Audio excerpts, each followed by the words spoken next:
In this lesson, we're going to talk about the slope-intercept form of a linear equation. And I know this is something that should be familiar to you, but just a quick review, when we talk about slope-intercept form,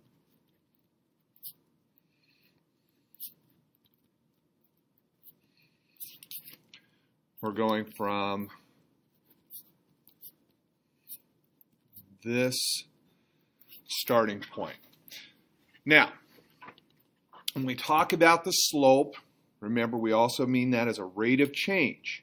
If there's a context to the values of x and y, remember that we would have a label with that rate of change with the units of y per units of x. So let's talk a little bit more about the equation itself. Remember that the name of the form pretty much tells us what we're going to get from the equation. So our slope is the coefficient on the x-coordinate when it's written in y equals mx plus b form. Here's the one that we always have a little bit of trouble with, and here's one thing that our book doesn't help us with either. The y-intercept is not b. The value of b is part of the y-intercept. When we're talking about the y-intercept, b is the y-coordinate when x is 0. So when we talk about the y-intercept, your answer should be an ordered pair, the point 0b. Because that idea of a y-intercept, just like slope as a rate of change, in most cases has a context. When your independent variable x has a value of 0, y, your dependent variable, will have a value of b. It's important that we think of both things when we're in the context of the y-intercept. And so that's why our math department stresses that the y-intercept is a point, not a number. Now, let's first talk about how we can determine slope-intercept form of an equation based upon a graph. So I might zoom in here a little bit. So on A, one that's kind of the purple graph, to determine slope-intercept form, in most cases we want to try to find 2 points that we know lie on the graph. And in this particular case, it's pretty easy to see that our y-intercept has coordinates 0, 4.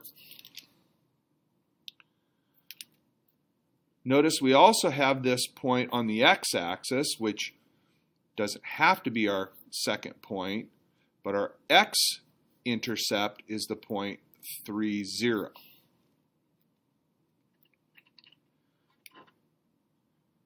So using those 2 points, we can create what's called a slope triangle. And usually in our slope triangle, we try to go from left to right. So to go from this point to this point, notice I'd have to change y by a -4 and x by a +3 to get to the second point.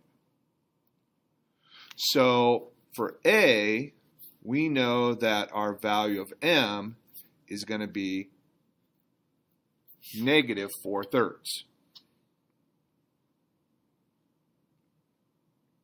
We can also tell that our slope was going to be negative because as we viewed our line is decreasing as we go from left to right on the graph. We've already determined that our y-intercept is the point 0, 4. So our b value is a +4. So using those two things, our slope-intercept equation would be y equals negative 4/3 x plus 4. Remember, we talked a little bit about the x. Don't write it so it looks like it's in the denominator. Put the cross of the x even with the fraction bar. Don't use a diagonal fraction bar. Then we're really messed up. Is x supposed to be in the numerator, denominator? We don't know. So from the graph for A, we'd have the slope-intercept equation, y equals negative 4/3 x plus 4. Now let's talk a little bit about B, the graph that's in green here. In this particular case, it's kind of tough to estimate where the y-intercept is. Looks like it might be at 0, negative 2.5, but not necessarily. In those cases, and I've already marked this out on this one, I want to use 2 points and then the slope-intercept form and a substitution to determine the value of B. So notice in this point, we have coordinates negative 1, negative 3. This point, we have coordinates 7, 1. So a slope triangle, going from left to right, would take us up 4 and to the right 8. So for our M, 4/8, and we're in high school now, so we always reduce fractions, we'd get 1/2. Now, how do I use that? Well, some of you would be saying, oh, I know that if I go over 1, I'd only go up 1/2. True. Another way is to use the equation directly. I know that y would now equal 1/2 x plus b. And at that point, I could substitute one of these 2 points for x and y in my equation. I like positive numbers, so I'm going to use the point 7,1. Here's where we need to be careful. Remember, 7 is the x-coordinate, 1 is the y-coordinate. So when I substitute, I'm going to replace y with 1 and x with 7. Now I know when I multiply these I'm going to get 7/2, so I'm going to rewrite 1 as 2/2 at the same time.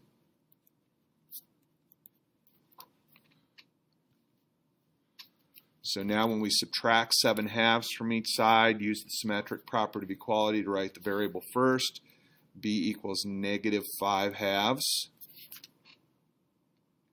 And so for the line that's in green, our slope-intercept form equation would be y equals 1/2 x minus 5/2.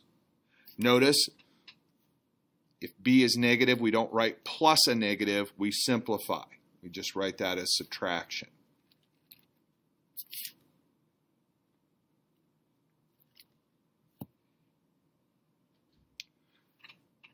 All right. Now, very quickly, suppose that the ordered pair xy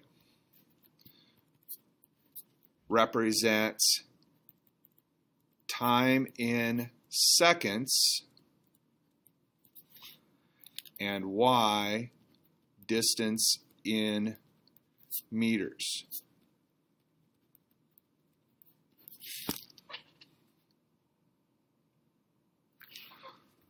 So, if I had the equation y equals 5/2 x,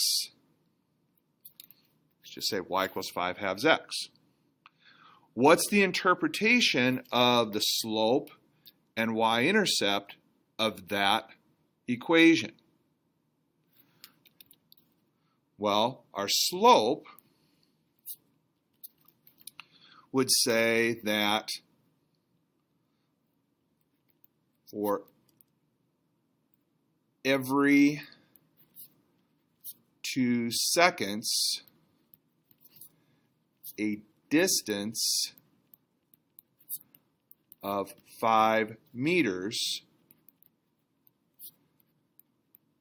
has been traveled. Or similarly,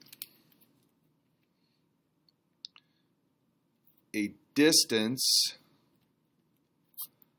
of 2 5/10 meters is traveled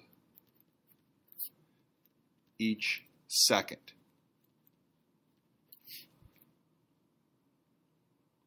Because our label on our slope, y is meters, x is seconds, we'd have a label of meters per second. Rates of change labels are the only ones we like to see the diagonal fraction bar. Don't write it for others. Since we are in the metric system, I'd want to use a decimal for my rate of change here.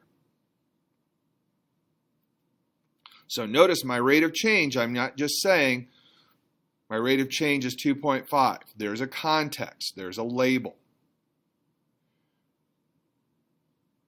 Now, our y-intercept. I'm sorry, this is a little bit off the screen here. Need to zoom back out. Okay, in this case, our y-intercept, here our slope was 5/2. Our y-intercept is the point 0, 0. What is the context? That's saying when 0 seconds have elapsed, 0 meters have been traveled. I know in past courses you may have said the starting distance is 0 meters. No, we're not saying starting. We're relating the y-coordinate to the x-coordinate. A similar answer would be 0 meters have been traveled after a time of 0 seconds. Okay, we're not using the expression starting value. Okay, we need to relate the x and y coordinates of our y-intercept.